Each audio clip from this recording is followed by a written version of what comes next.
Boa noite a todos e a todas. Eu agarrava nas ideias que já foram e sublinhava mais uma vez as ideias que já foram lançadas pela Helena Pinto, pela Margarida, pelo João, sobre a importância do voto.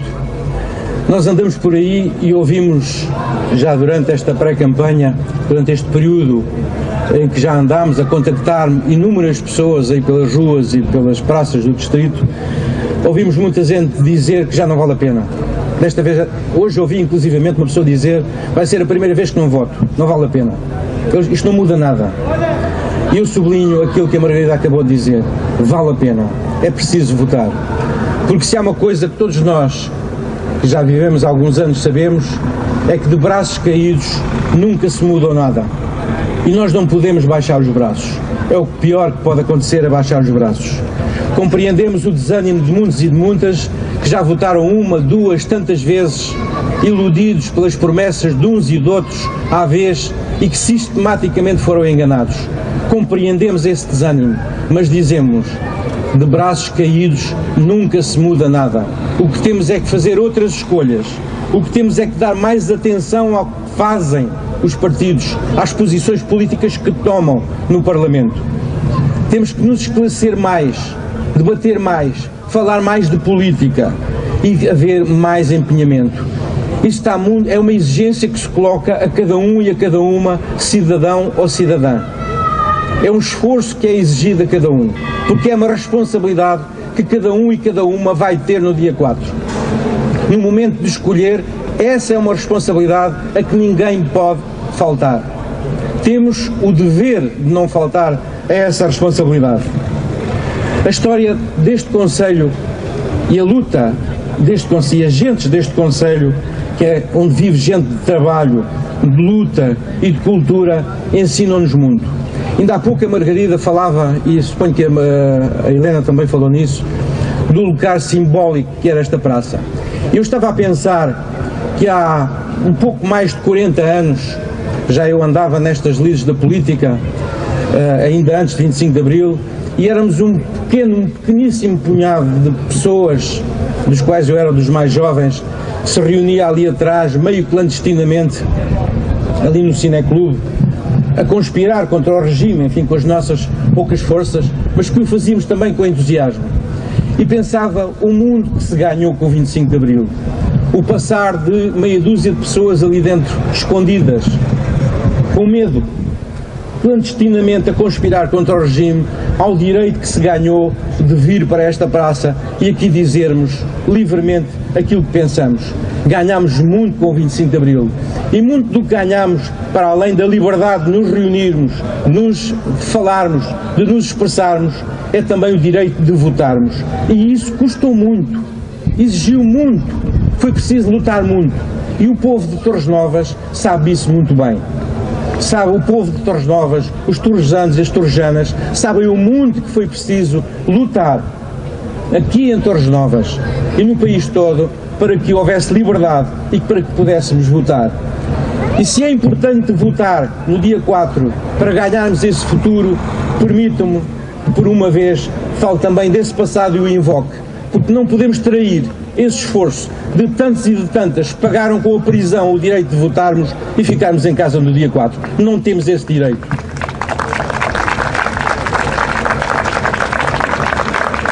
Eu lembrava-me, por exemplo, de homens nesta terra, gente de trabalho, de luta e de cultura, que souberam levantar-se do chão, fazer-se, enquanto trabalhadores, fazer-se homens e ver o futuro de uma forma perfeitamente lúcida e que para nós é exemplar. Lembro, por exemplo, o velho Faustino Bretes, um homem, um operário singeleiro, um homem humilde, que se levantou do chão e se fez um homem de cultura extraordinário, que eu ainda tive o privilégio de conhecer. Lembro da Maria Lamas e da sua luta, lembro do Canais Rocha e da sua luta, e tantos outros que pagaram com tanta dureza nas suas vidas, fazerem-se homens, fazerem-se cidadãos e cidadãs do corpo inteiro, e que são hoje exemplos para nós. São exemplos e são portadores de valores que nós procuramos incorporar na nossa luta e na sua prática, na nossa luta e na nossa prática enquanto Bloco de Esquerda. Esta lista, que a Margarida ainda há pouco já referiu, junta homens e mulheres dos mais variedíssimos pontos do distrito. Talvez seja a lista mais representativa desse ponto de vista.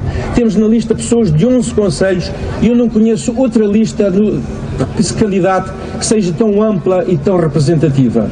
Tem homens e mulheres, tem professores, tem operários, tem sindicalistas, tem pessoas dos movimentos sociais, tem desempregados, tem homens das comissões de trabalhadores, enfim, tem mais jovens e menos jovens. É uma lista profundamente representativa daquilo de povo que falava a Margarida, das pessoas de verdade, das pessoas reais de que falava a Margarida. É também uma lista que reúne, num esforço de unidade, perspectivas diferentes, independentes, militantes do Bloco de Esquerda. O próprio Bloco de Esquerda é um partido plural e diverso, que incorpora visões muito diferentes e que nos reunimos num esforço de unidade para mudar as coisas. Estamos aqui de facto nesta praça pública, neste lugar simbólico, e apresentamos, e essa lista, permitam-me já agora que me refira, para além da Margarida, participa também a Lia Ribeiro, que tem ocupado a Margarida, que é diretora do Museu Municipal Carlos Reis, e participa também uma outra torrejana, a Lia Ribeiro, que não sei se está aí, provavelmente estará, e que ocupa lugares, tem ocupado lugares importantes no ensino. E há tanto por que continuar a lutar. Já falou nisso a Helena, já falou nisso a Margarida. Eu recordo alguns pontos do nosso programa. É preciso lutar pela dignidade de quem trabalha e de quem trabalhou. Eu devo dizer-vos que anteontem estive no lar ferroviário e ouvi relatos profundamente dramáticos de quem lá estava. Ouvi uma senhora já bastante idosa que tem uma reforma de 200 euros por mês. E a quem retiraram o complemento solidário para a idosa porque está num lar que é apoiado pela Segurança Social. Aquela senhora não sabe o que é que vai ser do futuro dela, porque os 200 euros não chegam para pagar a mensalidade do lar. É de uma desumanidade inadmissível uma medida destas. E, portanto, uma das medidas que nós defendemos é o alargamento do complemento solidário para idosos, para pessoas como esta senhora, que não têm outros recursos, não têm família e que não sabe o que é que vai ser da vida dela. Dignidade no trabalho significa salários por inteiro, significa reformas por inteiro, significa subsídios, significa um horário de 35 horas para, como foi dito, as pessoas possam ter a sua vida para além do esforço do seu trabalho. Significa ter médicos de família. Há 80 mil pessoas no distrito de Santarém sem médicos de família, alguns milhares no concelho de Torres Novas. É inadmissível o que está a passar com os médicos de família no distrito de Santarém. Este governo iniciou o seu mandato prometendo que iria atribuir um médico de família a cada cidadão e a cada cidadã. No distrito de Santarém e em todo o país foi um fracasso total. 80 mil pessoas sem médico de família só no distrito de Santarém. Durante parte do mês de agosto houve um concelho no distrito de Santarém, foi o concelho do Sardual, que não havia um único médico de família. População totalmente abandonada. 100% de incompetência, 100% de abandono. Isto não pode continuar.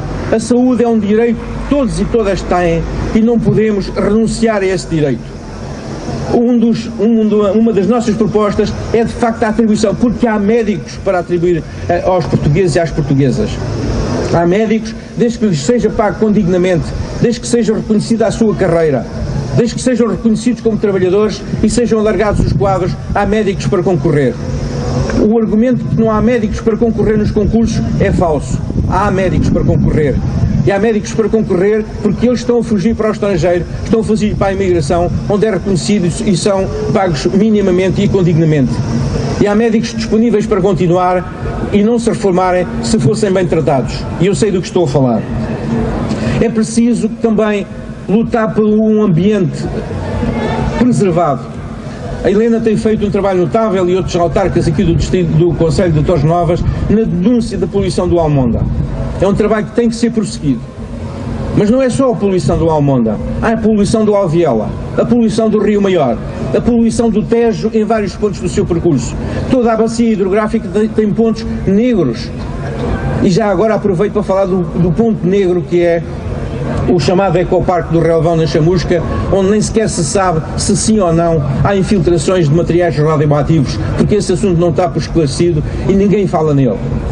Há pontos negros e a luta contra a poluição, a luta por rios despoluídos, por um Almonda despoluído, por um Tejo despoluído com um custo regularizado. É uma luta que nós temos que agarrar, porque o Tejo é uma artéria essencial da nossa região e a bacia hidrográfica do Tejo é uma riqueza, é um património que tem que ser defendida. Os centros históricos, já foi dito, têm que ser recuperados. É preciso um programa nacional de recuperação patrimonial. Falou a Helena do Centro Histórico de Torres Novas, mas há mais. O Centro Histórico de Santarém é igual. O Centro Histórico de Abrantes é uma situação que tem que ser combatida e que tem que ser resolvida. Um outro ponto do nosso programa, pouco falado, mas que certamente diz muito, sobretudo às pessoas aqui nas freguesias que circundam a sede do Conselho, a cidade de Torres Novas, é o apoio à agricultura familiar. A agricultura familiar, apesar de ser pouco referida, é muito importante do ponto de vista económico e da sobrevivência de muitas famílias. Em muitos países da Europa, a dimensão económica e social da economia familiar já foi reconhecida e são apoiadas as organizações de produtores para que essa dimensão da agricultura seja desenvolvida e fomentada. Porque ela, de facto, proporciona rendimentos complementares a muitas famílias, porque contribui para, inclusivamente, aumentar a independência económica do país e, portanto, ela é essencial à defesa do ambiente, aos equilíbrios ambientais. Torres Novas tem uma larga tradição, a Margarida falou nisso, esta praça foi durante muitos anos a praça onde havia o mercado semanal, onde vinham os produtores aqui das aldeias à volta vender os seus produtos. Essa agricultura tem futuro e já se percebeu que tem futuro e tem que ser apoiada. Nós iremos fazê-lo na Assembleia da República. E, por outro lado, também é importante, sobretudo em meios como este, o turismo. O turismo pode ser, de facto, uma fonte de riqueza e tem que ser aproveitado na sua dimensão local. O turismo não pode ser um turismo de passagem, que seja um turismo predador, que dê lucros às grandes cadeias hoteleiras que estão, por exemplo, a implantar-se em Fátima, para não ir mais longe. Mas tem que haver iniciativas locais que proporcionem lucros ao pequeno comércio, à hotelaria local e que seja mais um fator de riqueza e de prosperidade. Para tudo isto, nós sabemos que é preciso dinheiro. Mas nós sabemos, e porque é preciso dinheiro, é que nós, Bloco de Esquerda, temos vindo a defender, de há muito tempo para cá, uma reestruturação da dívida externa. A dívida externa é impagável. Todos nós já o compreendemos. Esta tem sido uma bandeira que o Bloco foi o primeiro partido a levantar e que continuamos a levantar porque a dívida é impagável. Quando este governo tomou posse, há 4 anos, em 2011, a dívida externa era 96% do produto interno bruto.